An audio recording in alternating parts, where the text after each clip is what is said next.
Tout d'abord, je tiens à vous remercier de m'avoir invité à prendre la parole sur ce sujet qui est au cœur de nos sociétés. Ce sujet, qui est à la fois intemporel et évolutif, est un sujet qui a toujours été au cœur des débats dans les sociétés des plus modernes ou plus archaïques.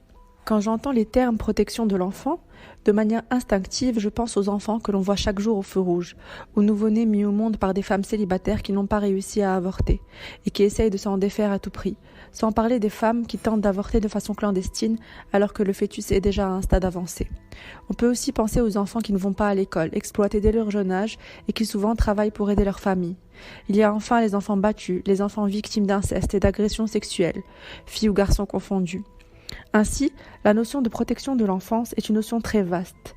Elle recouvre non seulement ce que les parents ou la famille mettent en place pour assurer à l'enfant une évolution et une croissance équilibrée dans un milieu favorable, mais également les mesures et actions que les pouvoirs publics mettent en place pour compléter ce qui est entrepris par la famille et parfois suppléer à celle-ci en cas de défaillance. Outre cet aspect de protection de l'enfance, l'État exerce une action en amont pour protéger les enfants contre tous les abus que l'on vient de citer, qu'ils soient d'origine familiale, scolaire ou encore sociétale. Certaines formes de protection de l'enfance sont abordées par le Code pénal marocain et d'autres le sont dans d'autres textes législatifs.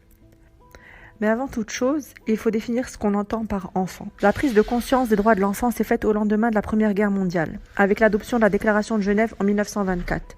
Le processus de reconnaissance des droits de l'enfant a continué sous l'impulsion de l'ONU, avec l'adoption de la Déclaration des droits de l'enfant en 1959. La reconnaissance de l'intérêt de l'enfant et de ses droits se concrétise le 20 novembre 1989 avec l'adoption de la Convention internationale des droits de l'enfant, qui est le premier texte international juridiquement contraignant, consacrant l'ensemble des droits fondamentaux de l'enfant. Son article 1er stipule « Un enfant s'entend de tout être humain âgé de moins de 18 ans, sauf si la majorité est atteinte plus tôt en vertu de la législation qui lui est applicable. » Les droits de l'enfant consacrés dans les textes sont les mêmes que ceux consacrés pour tous les autres êtres humains.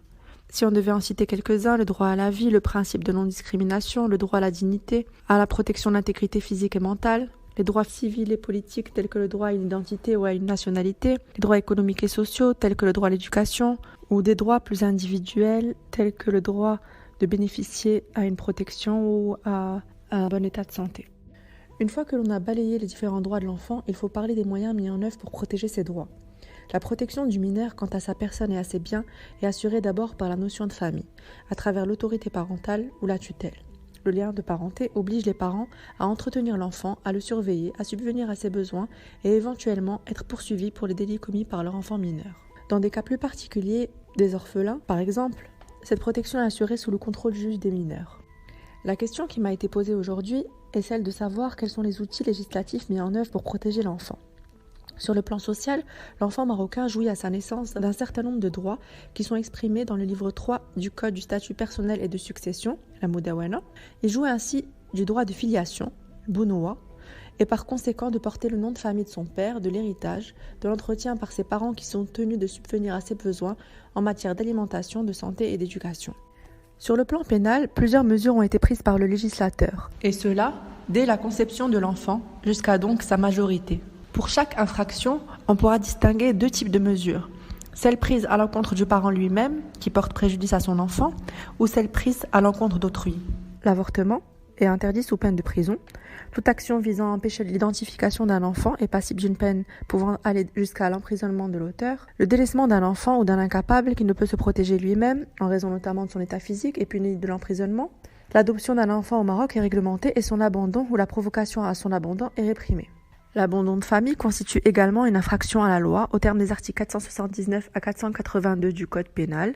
Les parents qui compromettent gravement la santé, la sécurité ou la moralité de leurs enfants par un mauvais traitement, lorsque leur état d'ivresse est regardé comme un mauvais exemple pour leurs enfants, par une conduite notoire, défaut de soins ou manque de direction, sont punis par la loi. L'enlèvement ou le détournement d'un enfant est passible d'une peine de réclusion qui peut atteindre jusqu'à 20 ans selon que l'âge de l'enfant est moins de 12 ans ou entre 12 et 18 ans. Alors un article très surprenant, c'est l'article 421 du Code pénal qui stipule que les blessures et les coups sont excusables lorsqu'ils sont commis sur la personne d'un adulte qui serait surpris en flagrant délit d'attentat à la pudeur ou de tentative d'attentat à la pudeur sur un enfant de moins de 18 ans.